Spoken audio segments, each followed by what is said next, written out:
the lie we've been sold about, entrepreneurship and why Black women are still paying for it. Welcome to Soft Girl Era, the sacred space where strong Black women unlearn survival, rediscover softness, and reclaim the joy, rest, and freedom they deserve without guilt, without apology, and without explanation. I'm your host, LeAnne Dolce, pronounced Dolce, like sweet softness whispered in French, and I'm your guide from burnout to boundaries, from doing to being, from strong to soft, and loving every second of it. Today, I had the profound honor of sitting down with Kynesia Rodgers, a visionary leader who is not just reshaping the entrepreneurial landscape for Black women across North America. They are dismantling it and rebuilding it from the ground up. Kynesia is creating pathways where none existed, building bridges across chasms that were designed to keep brilliant Black women on the outside, and challenging every single assumption we've made about progress, inclusion, and opportunity. Their work is not just inspiring, it is necessary. It is the kind of work that forces us to confront uncomfortable truths, to question what we thought we knew, and to commit to real, tangible change. What Kinesia shared with me, what they revealed through their insights and the research they've championed, should shake every single one of us awake. So let me ask you this: what do you believe about entrepreneurship? What story have you been told? Here's what most of us believe: we believe that entrepreneurship is the great equalizer. We believe that if you work hard enough, hustle long enough, dream big enough, the doors will open. We believe that the playing field is leveling, that women, especially women of color, are finally getting their seat at the table. We believe that the ecosystem is becoming more inclusive, more supportive, more fair. We believe that progress is real, that change is happening, that the future is brighter. But what if I told you that every single part of that belief, that comforting narrative we've been sold, is a lie? What if I told you that Black women are the fastest growing group of entrepreneurs in North America, launching businesses at rates that outpace white women and white men, yet they receive less than 1% of all venture capital funding? Less than 1%. What if I told you that many Black women founders, despite holding advanced degrees, despite having brilliant ideas, despite proving their worth over and over and over again, must self fund their businesses with personal savings, often up to $100,000 just to get started? $100,000 out of their own pockets because the doors that are supposedly open, the investors who are supposedly listening, the networks that are supposedly inclusive, are still overwhelmingly closed to them. This is not a story about resilience. This is not a story about grit. This is a story about a system that is fundamentally broken. And we need to stop celebrating survival and start dismantling the barriers that make survival necessary in the first place. Let me take you deeper into what the data actually reveals, because this is where it gets even more devastating. There was a groundbreaking report, one that surveyed over 1,500 Black women founders across Canada, documenting their entrepreneurial journeys and the barriers they face. 63% of these women had to self fund up to $100,000. 63%. 43% could not secure any external funding whatsoever. And here's the part that should make your blood boil. Many of these women reported feeling excluded not just from mainstream business networks, but even from women focused entrepreneurship spaces, places that are supposed to be safe, supportive, and inclusive. Think about that for a moment. Black women are being shut out of spaces designed to uplift women. They are being marginalized within movements that claim to champion gender equity. This is not just a funding gap. This is a systemic failure. This is intersectionality in brutal, undeniable action, where race and gender collide to create barriers that are exponentially more difficult to overcome. And it doesn't stop there. For Black women who are also mothers, The challenges multiply in ways that are almost unimaginable. They must balance business growth with family responsibilities in an ecosystem that rarely, if ever, accommodates their needs.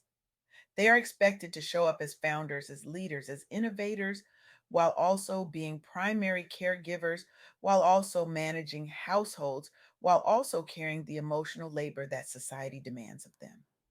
And they are doing all of this without the financial backing, without the mentorship, without the networks that their white counterparts often take for granted. This report was not just a collection of statistics, it was commissioned after repeated advocacy from Black women business leaders who saw their experiences completely unrepresented in national entrepreneurship data. They had to fight just to be counted, just to be seen, just to have their reality acknowledged. And even after this research was published, even after it was cited in policy discussions, even after it led to the creation of new mentorship initiatives, the gaps in funding persist. The needle has barely moved. Now, let me tell you about an organization that was born out of this very reality. In Canada, there is a collective that supports Black women entrepreneurs through education, mentorship, and financial literacy programs, primarily in Toronto, Vancouver, and Montreal. This collective was founded in response to research showing the unique challenges Black women face in accessing capital and networks. Many of these founders hold advanced degrees, yet they are still facing systemic exclusion at every turn. This organization offers virtual and in person mentorship, connects founders with financial resources, and advocates for systemic change in funding and networking practices. Over 2,600 loans have been distributed to women entrepreneurs in Canada. Dozens of Black women founders have secured mentorship and limited funding. Participants report increased business growth and confidence. But here's the catch, and this is critical: the program's reach is limited by geography and resource constraints. Many Black women, especially those outside major cities or those with caregiving responsibilities, still cannot access the support they desperately need. And this is the gap Kynesia Rodgers is working tirelessly to close. This is the work that must continue, that must expand, that must be supported if we are serious about equity, about justice, about creating an entrepreneurial ecosystem that truly works for everyone. But let's not pretend this is just a Canadian issue, because it's not. In the United States, Black women are starting new businesses at a rate of 17%, compared to 10% of white women and 15% of white men. They are leading the charge in entrepreneurship. They are innovating, creating, building, and yet they face disproportionate challenges in securing investment, accessing networks, and balancing family responsibilities.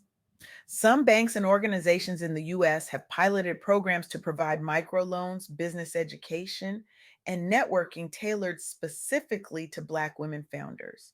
Participants in these programs report higher business survival rates and increased revenue, but the overall venture capital funding share for Black women remains below 1%. 1%, despite all the talk about diversity, despite all the initiatives, despite all the promises, despite all the press releases and the panel discussions and the hashtags, the needle has barely moved. And here's what we need to understand, what we need to sit with and truly absorb. The rise in Black women entrepreneurship has been driven by both necessity and opportunity. Many are starting businesses in response to workplace discrimination or lack of advancement. They are building their own tables because they were never invited to sit at anyone else's. They are creating their own pathways because the doors that were supposed to open never did. They are doing this not because the system is working, but because the system has failed them so completely that they have no other choice. This is not a story of triumph over adversity. This is a story of survival in a system that was never designed to support them. And if we continue to celebrate their resilience without addressing the systemic barriers that make that resilience necessary. We are complicit in their oppression. We are part of the problem. Kynesia Rodgers is calling us to do better. They are calling us to see the truth, to acknowledge the harm, and to take action. Because mentorship and targeted support programs exist, but they are often inaccessible or insufficient. The entrepreneurial community must address these gaps to unlock the full economic potential of Black women owned businesses. And that potential is enormous. We are talking about innovation, about job creation, about economic growth that benefits everyone. But we will never realize that potential if we continue to allow systemic barriers to persist. So, what does this mean for you? What does this mean for me? What does this mean for all of us listening today? It means we must use our influence, whether as investors, mentors, or fellow entrepreneurs, to break down the barriers that Black women founders face. It means we must ask ourselves, what specific action will I take this month to make the entrepreneurial ecosystem more equitable for all? Not next year, not when it's convenient, this month. Because this is not just about Black women, this is about all of us. When we exclude brilliant minds, when we deny access to capital and opportunity, when we allow systemic barriers to persist, we all lose. We lose innovation. We lose economic growth.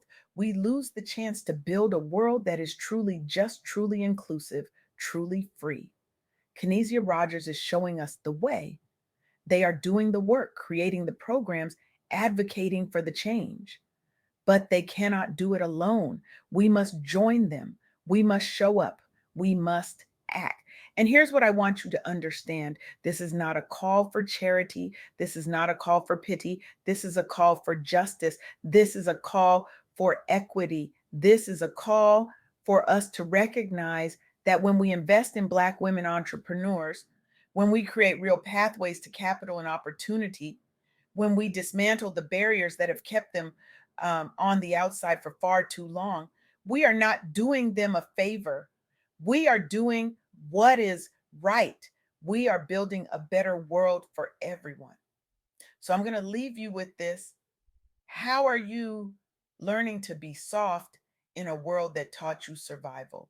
And more importantly, how are you using your power, your privilege, your platform to create space for others who are still fighting just to be seen, just to be heard, just to be funded?